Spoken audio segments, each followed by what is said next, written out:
Hey everybody, this is Miss Kiki. Today I want to talk to you about our young girls lost and how everybody wants to be a stripper and a video model. Um, the reason why I'm coming to you with this today is because it's to the point where it's becoming an epidemic, and I'm seeing a direct link between all of these young girls wanting to expose themselves and devalue themselves and the story of Saartjie Bartman, better known as Sarah Bartman. A few of you may not know about Saartjie, or as the Europeans decided to rename her, Sarah, but Miss Bartman was a young woman who grew up in Africa. She was discovered by this European doctor who convinced her that, she could have all the riches in the world and she could have this wonderful star-studded, famous life with all the accoutrements. And she trusted in this man. She believed in this man. She goes overseas with him to Europe. Now, she gets over here believing that she's going to be this huge star. She's going to be this huge entertainer. These people are going to love her. She's going to be revered. And then she finds out, when she gets over there, that she's basically a traveling freak show. He takes her from city to city and across country lines, even throughout Europe, as a traveling spectacle. He makes her sing and dance butt naked.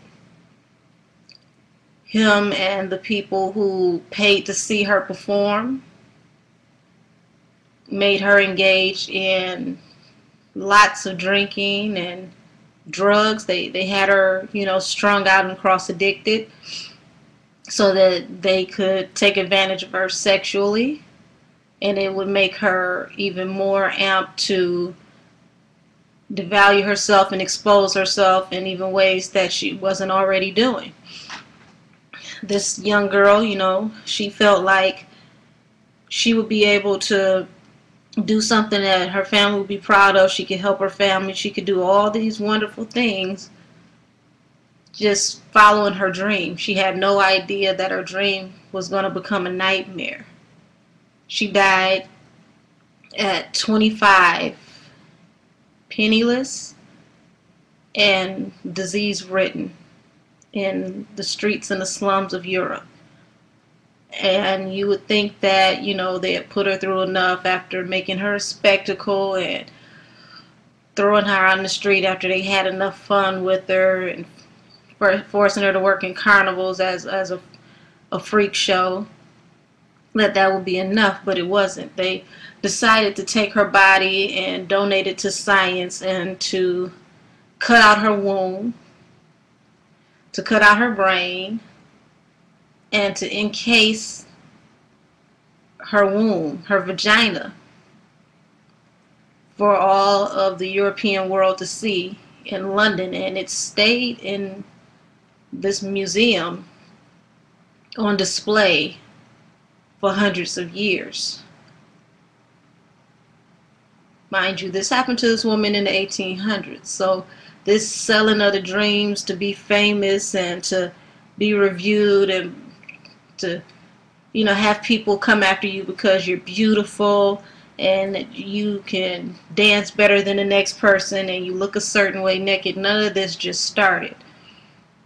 Her family finally, just probably in the last decade or two, were able to get her remains back so that they could bury her in Africa and give her a proper, respectful burial. But these officials still have her womb and her brain in the basement of that museum. They never gave back all of her remains. They kept the parts that they had on display, as if, the time comes, they'll show them again. It's sickening and it's really awful. But what's worse is that This woman suffered through all of this because she was tricked into this. She had no other choice. She did not know what was going to happen to her. She had no idea that she would die young and penniless and sick, due to the result of some sick person's perverted version of entertainment. But these women nowadays, they know what they're walking into. They see it coming, and they still go off into it. And what's even worse is that these young girls, they're somewhat like young, Saartjie, in their teens, and they think they know, but they don't. You're at the age where you're smelling yourself. You think you're grown, and you think you know everything you need to know, and you're just a baby. You don't know any better. You don't know that when you get on these sets that these people will come at you sexually. You don't know that they will even go to a low blow as far as to slip you drugs or to, keep you drunk so that they can take advantage of you because they know you don't know any better.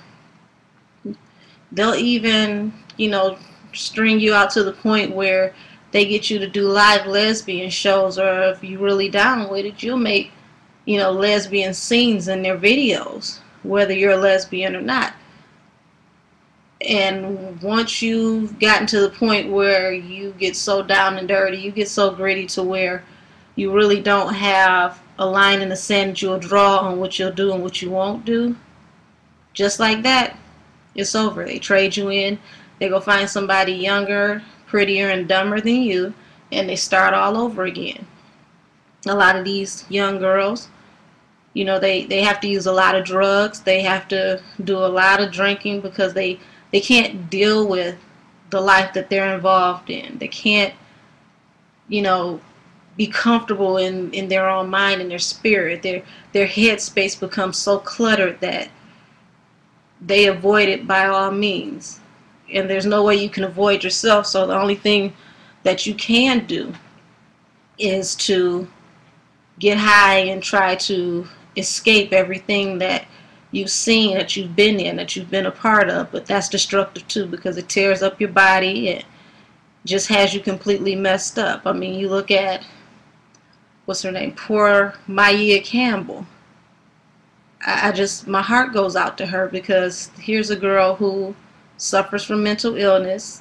Somebody, saw weakness, decided to take advantage of it, decided to give this girl drugs and exploit her, knowing that she was at her weakest, lowest point, and they didn't care. Well, this is what happens in these strip clubs. This is what happens on these video sets. This is even what happens with a lot of these models. It's a very, very destructive life. You see the glitz, you see the glamour, you see all the beauty to it, but you don't get to see what happens behind the scenes. You don't get to see what a lot of these people do and are willing to do to have what they have. It looks pretty, but it's not a pretty life. So I would like to encourage all of you young girls to become educated. Find something else that you want to do with your life that doesn't revolve around how you look and what people can do to you, because that's all temporary. And once you burn yourself out, you really don't have too much of anything left. I mean, you don't want to grow up to be the next superhead. This woman is not happy. She hasn't been happy. She's in and out the mental hospitals. She's on and off antidepressants. It's a reason for that. She's been exposing herself to all this negativity for a very long time, and she just can't handle it. She'll let you believe that she's living such a fast, fun, and wonderful life, but when it comes down to it, she's worth less than the dirt on the bottom of the men's shoes that she sleeps with. God loved you too much when He created you for you to just waste yourself in such a way. In closing, I just want to tell you that there are plenty of other things that you can do in this life that you don't have to use sex to be involved in. Sex is one of the lowest common denominators if it's not in marriage. Love yourself, respect yourself, and put God first, and the rest will fall in place. I'm only telling you this because a lot of you have no idea what it is that you're getting off into or what you want to really be a part of. You just think that this is such a wonderful life. These girls are so pretty. They're around all these men with money. They date all these basketball stars, but dating is a loose translation for they get hit off by all these men.